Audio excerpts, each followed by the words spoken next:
God is good. All the time. And all the time. God is good.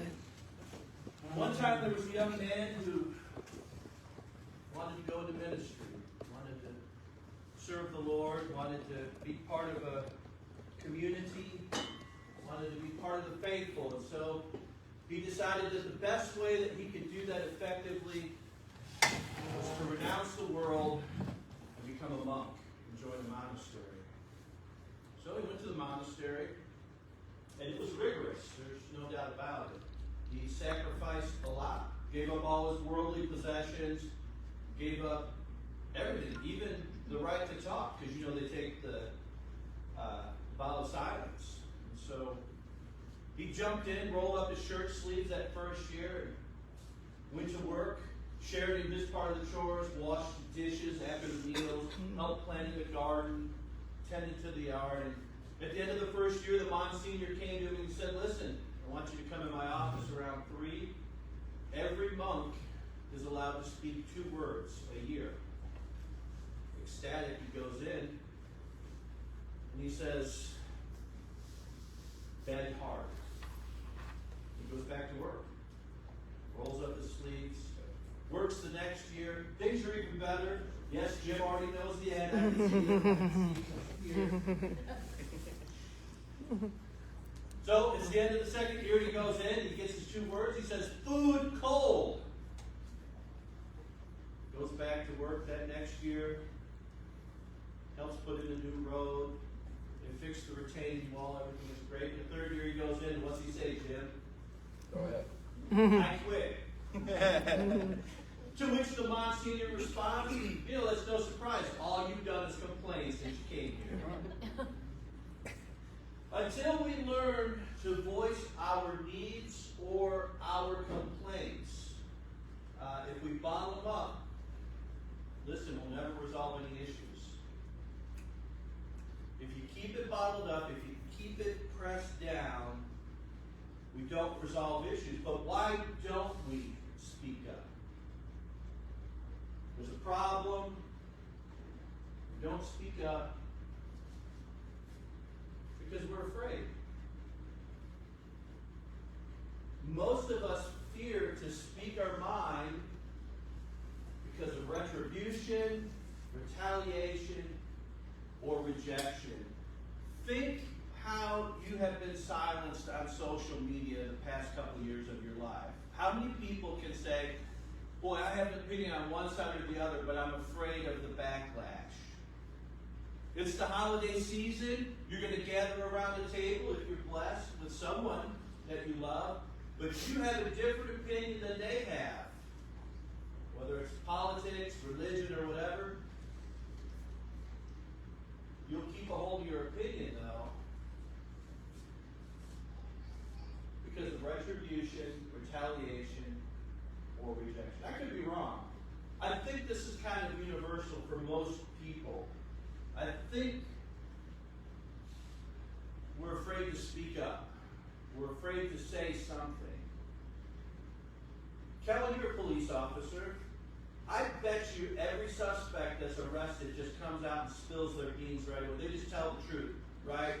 Whether you're in the patrol car and it's a speeding ticket, or as a detective, they just tell you everything, right? You don't even have to really put the screws to them. No crackers, no spotlight, right? Super easy. No waterboarding. Why do you think people who are in trouble lie? Self-preservation. Do you think they want the reputation of being deceptive? Do you think they want to be mistrusted? You put them in a corner, they're in trouble. What do? They lie. Why do we keep it repressed? We're afraid. Why do we lie? We're self-preservation.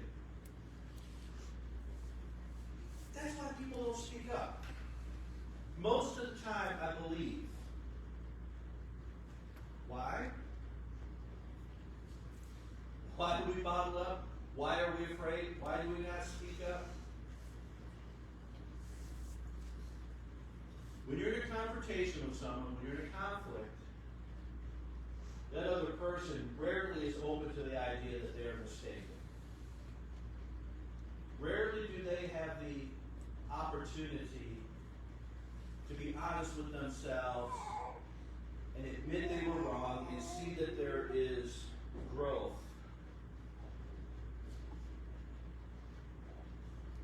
So here's a good test.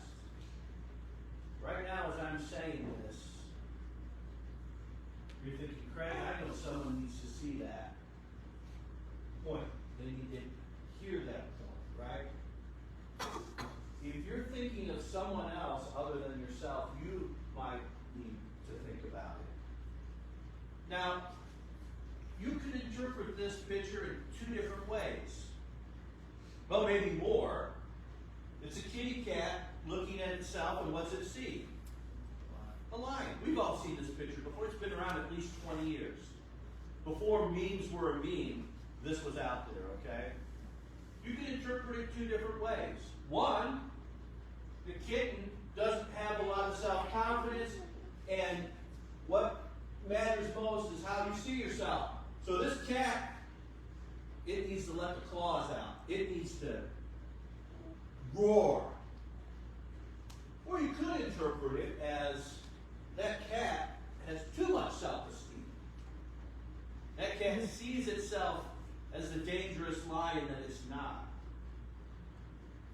You all know we have stray cats that have adopted us, that live on our front porch. And I watch them because where we live, it is nothing to see a dozen deer in a single given day in our yard.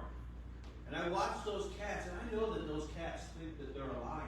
I mean, I see them belly crawling across the yard like they're going to take down this deer. How do you see yourself?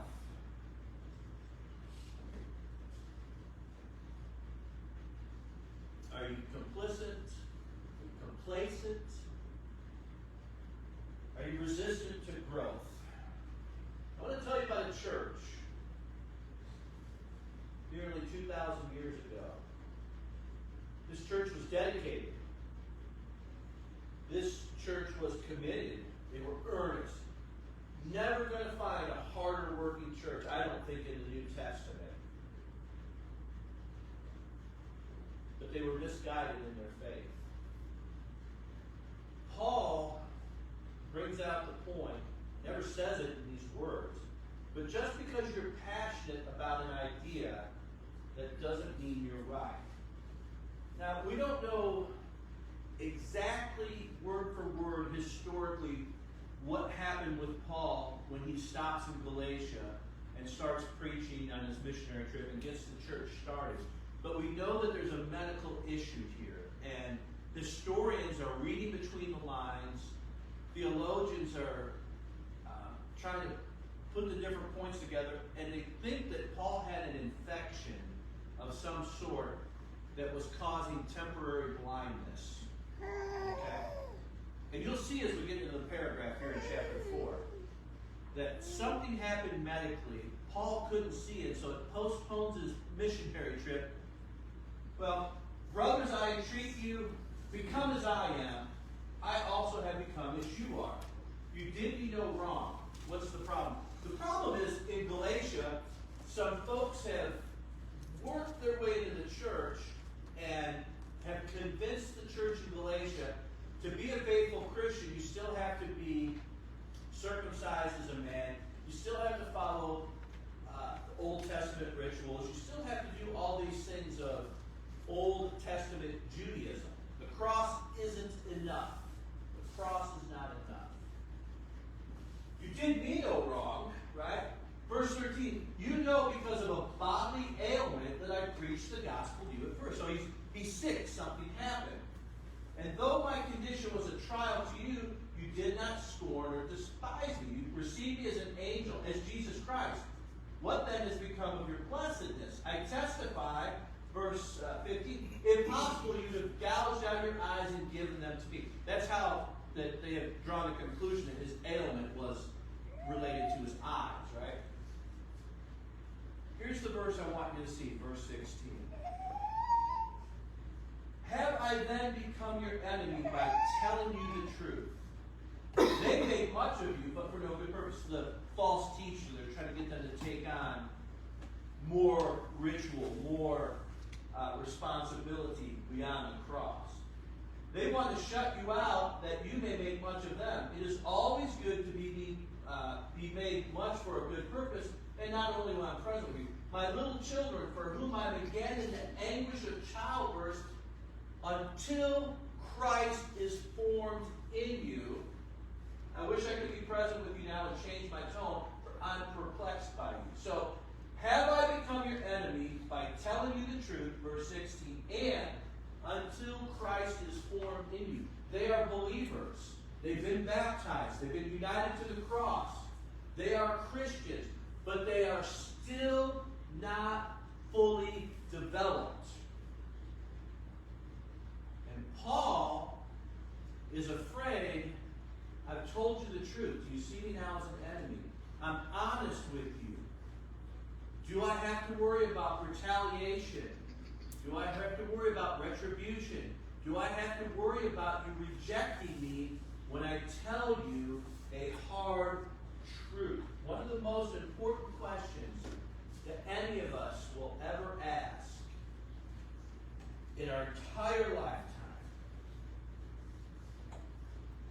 Will you surround yourself with people that will help you hear the truth, or will you shield yourself from people that will help you hear the truth? Can you give someone permission to speak truth into your life? Or do you shield yourself? Do you protect yourself? Do you throw up a wall of defense when someone starts to share a hard truth with you? The smaller the circle, the more dangerous the echo chamber becomes. The less we allow people to be honest with us, the less room we have for growth. The title of the sermon is Risk Taking. When someone takes the risk of the relationship with you, what will you do? Now listen, there's nothing wrong with being right. There's nothing wrong with wanting to be right. But until we're open to the idea that we might be wrong, how do we know that we're actually correct in what we think? In what we do behaviorally with what we think to be true. If I'm not open to the idea, I could be wrong about this, how will I ever have ownership and come on the other side and be convinced? It's kind of like the difference for aircraft. An aircraft, as you know, doesn't travel in a straight line. It travels with the curvature of the earth because that's what? That's faster. It's shorter. But when an airplane travels, it is constantly in a course correction direction. It's never always just, there's always a movement, always a movement. Always. Even down Stone Drive when it's straight, you're in a course correction, or you're going to be one of the 15 car wrecks that happens out there every day. Am I wrong, Betty? You're not wrong. You got a lot, right? It's like that game Frogger. Even though you're in a car, you're still going to get squat. Life is about course correction. We're never, ever static. We are always moving. We are always correcting our course. And again, if we're not open to the idea that we could be wrong, we run the risk of never knowing we're right. And here's the problem. The more personal the belief becomes, the more we protect it. The more of our identity that's wrapped up in it, the more we defend it, the more we protect it. And here's something that you know is true. You believe this with the core of everything within your being, but you don't think about it, and you don't want to think about it. We live in a tension between the physical world that we inhabit and the spiritual world which we also We don't know how it works, necessarily. And so we're in that tension between the physical reality and the spiritual reality, and navigating that tension, navigating the fact that this is all temporary and passing away, and there is the eternal spiritual reality that is beyond a lot of what I can comprehend. It matters. That task of being able to navigate that tension matters, but we don't like to think about it. Because if we think about it long enough, we remember that we're only prolonging the inevitable. Diet, exercise, supplements, medication, none of them are going to prevent that one day someone's going to eulogize you, hopefully. One day someone's going to say, boy, we really miss you now. One day we're going to be gone from this physical realm. I don't want to think about that. That's not good news, Craig. That's not happy news, Craig. That's not warm fuzzies. The fact is, this life is temporary. And we have to navigate that tension between what's passing away and what is permanent. And not getting far from that tension, not getting distracted by the world, which is passing away, and learning how to prioritize our relationship with Christ. That might be the most valuable pursuit there is. But how do we get there? How do I navigate that balance? How do I navigate that tension? How do I live fully, presently in this physical world and prioritize a Christ-like character? It takes discernment.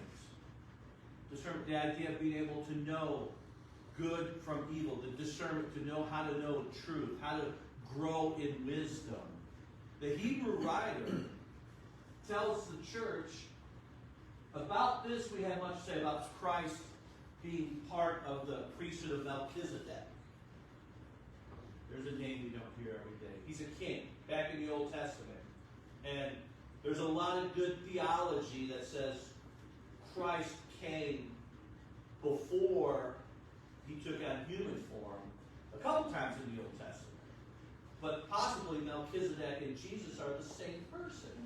We worship Melchizedek. He comes as in incarnation as a human for a purpose. But anyway, the Hebrew writer says, I got a lot to say about this, but it's hard to explain. You become dull of hearing.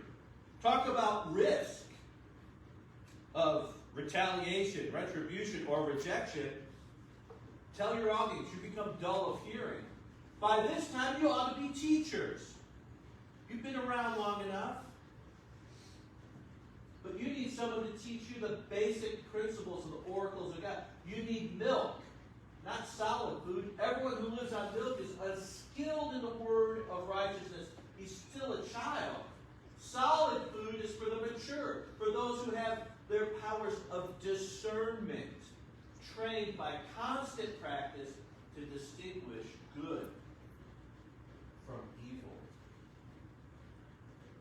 How receptive are you to advice? How receptive are you to insights, direction, truth, feedback, acknowledging a need for growth?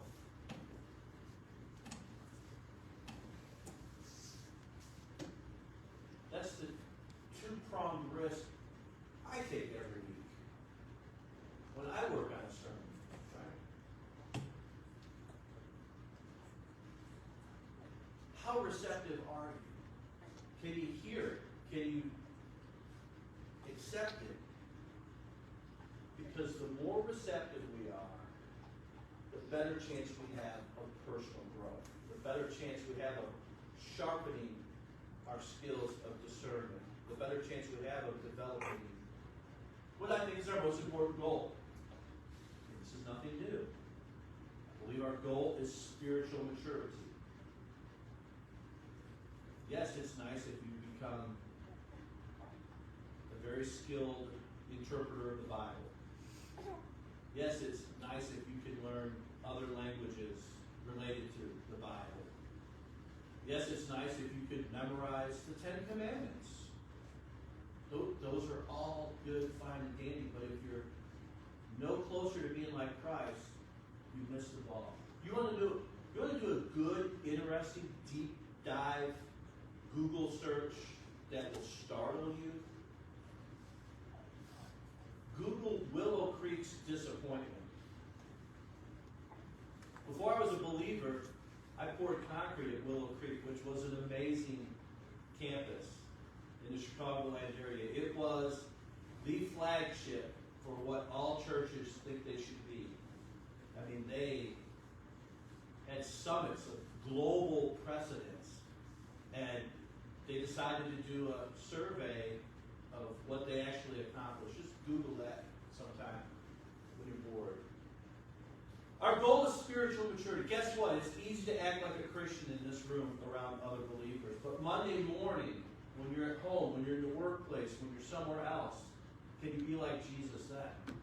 Because that's more important than what you're like in here right now as we're together. And that becomes more difficult to grow spiritually and to become more like Christ when we tune out the things that we don't want to